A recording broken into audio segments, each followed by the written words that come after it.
Hello again, beautiful people. Here's to another episode of The Overthinking Cure by Nick Trenton. So last time we stopped at taking take committed action. We talked about the ECT again, the action commitment therapy, and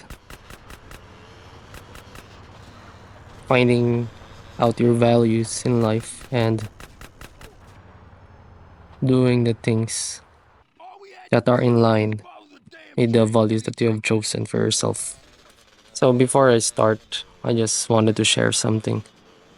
I guess a lot of people have a lot of problems, and sometimes we just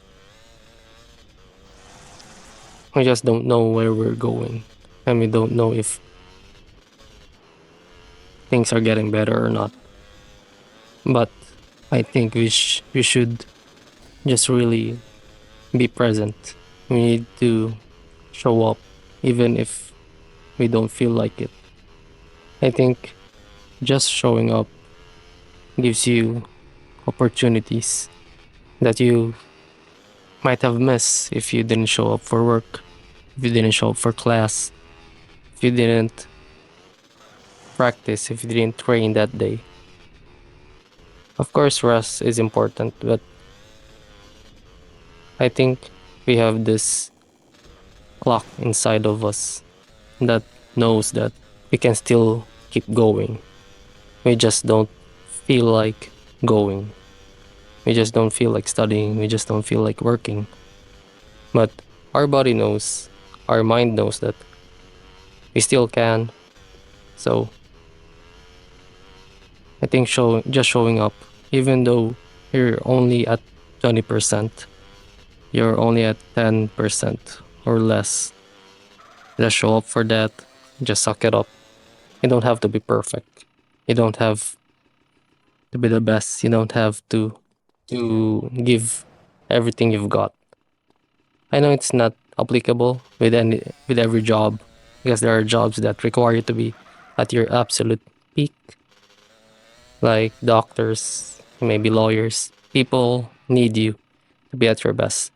But if not, like you just need to study, you just need to show up for class, you just need to train, you need to practice, you need to show up for your office, for your desk job, then I think you just need to show up and don't worry about the rest. It'll be alright. So let's begin. Getting the upper hand on rumination. In the next chapter, we are going to look more closely at the content of anxious thoughts and how we can tease apart these thoughts and rewrite them so they work better for us. For now, however, let's simply become aware of the phenomenon of overthinking in itself, i.e., rumination. Rumination and worry go hand in hand. In fact, you can think of rumination as an anxiety creating engine. Ordinarily, your brain is a marvelous tool that helps you solve problems, create new things, and identify goals to work toward. Thinking is wonderful. It's what allowed your ancestors to learn, to avoid danger, and to correctly appraise their environment. However, the same mental process can become a nightmare if it spirals out of control. The mind, as they say, is a good servant, but a terrible master. Good servant, but a terrible master. So, how do you identify rumination? Picking over details again and again, working ourselves into a froth, obsessing over possibilities, getting down on ourselves, trying to stop thinking, but being unable to, or rehearsing imaginary scenarios or discussions. All of this is part of ruminating. Our brain thinks it's helping, but it's just chewing things over and over until you're a stressed out mess. What's the difference between ordinary thinking and ruminating? That's easy. Normal thinking helps us solve problems and learn. Rumination is useless. All it does is make us feel bad. The truth is that we all ruminate at times. We all get caught up in irresistible thoughts. But we can choose how to respond to those thoughts. Let's stay in a proactive, open, and curious mindset and look at why we might ruminate. Usually, it's one of two things we're trying to do: prepare for the future, learn from the past. Research shows that we actually do feel temporarily less stressed when we're worrying or ruminating over something. Worry then can give us an illusion of control. We imagine that the more we worry, the better prepared we are for a future scenario, or the more thoroughly we have processed a past one. But the relief is an illusion and short lived. That's because it doesn't really serve any purpose. A big sign that you're ruminating rather than just thinking is that you're going around in circles. Normal thinking has a start and an end, whereas rumination seems to cover the same ground over and over. It doesn't ultimately help, and it doesn't yield any fresh insights, i.e., you don't learn anything new. One telltale sign of rumination is its emotional charge. Focusing on the worst case scenario and all the gruesome details, you're probably ruminating. True, the worst thing might happen, but if you catch yourself focusing on exclusively the worst things that can happen and ignoring any potentially good or neutral outcomes, you are likely ruminating. So we're gonna stop right there. So I like how Nick Trenton differentiates ruminating from normal thinking. And yeah, that's why we worry a lot. That's why we ruminate a lot, because we think it helps us. It gives us pseudo control or the illusion of control. Because if we can't control something, we are more likely to worry about that. And when we worry about that, we ruminate.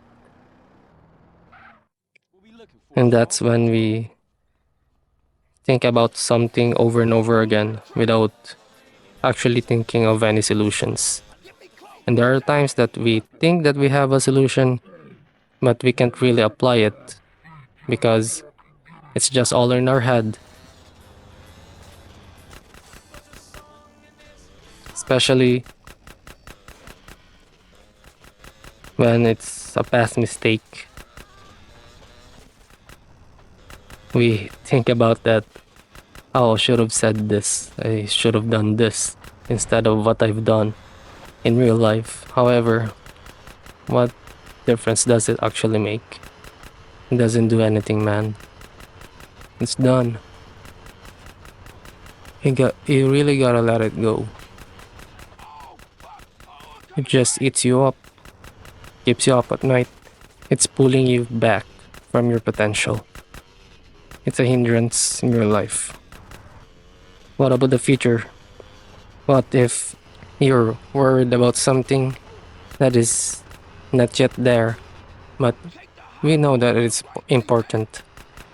If it might be a job interview, a postgraduate interview, a test,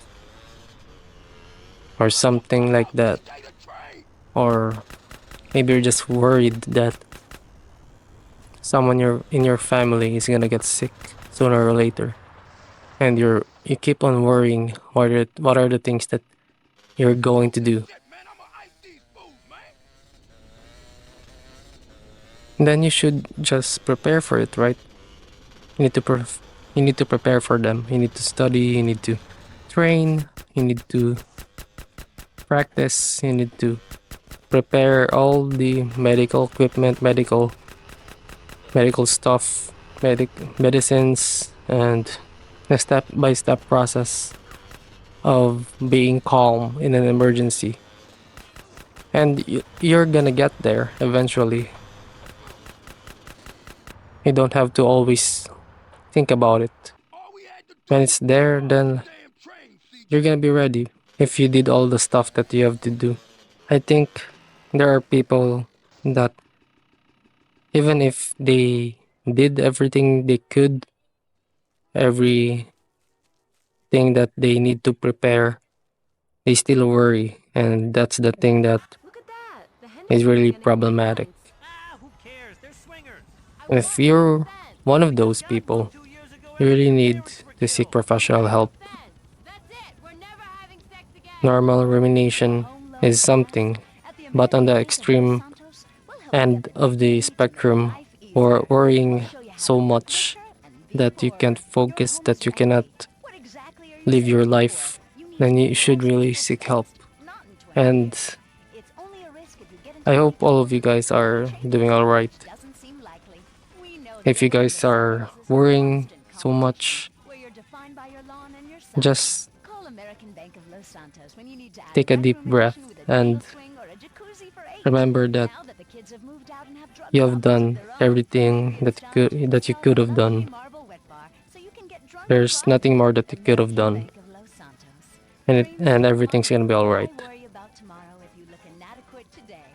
So yeah, I hope that the things that I've said make sense, and I hope I'm getting better at this, and I will get better at this eventually.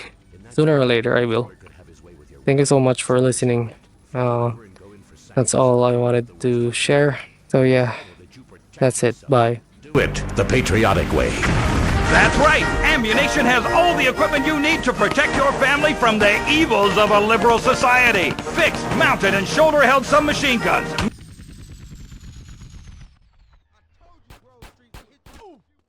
Please, I'm begging you.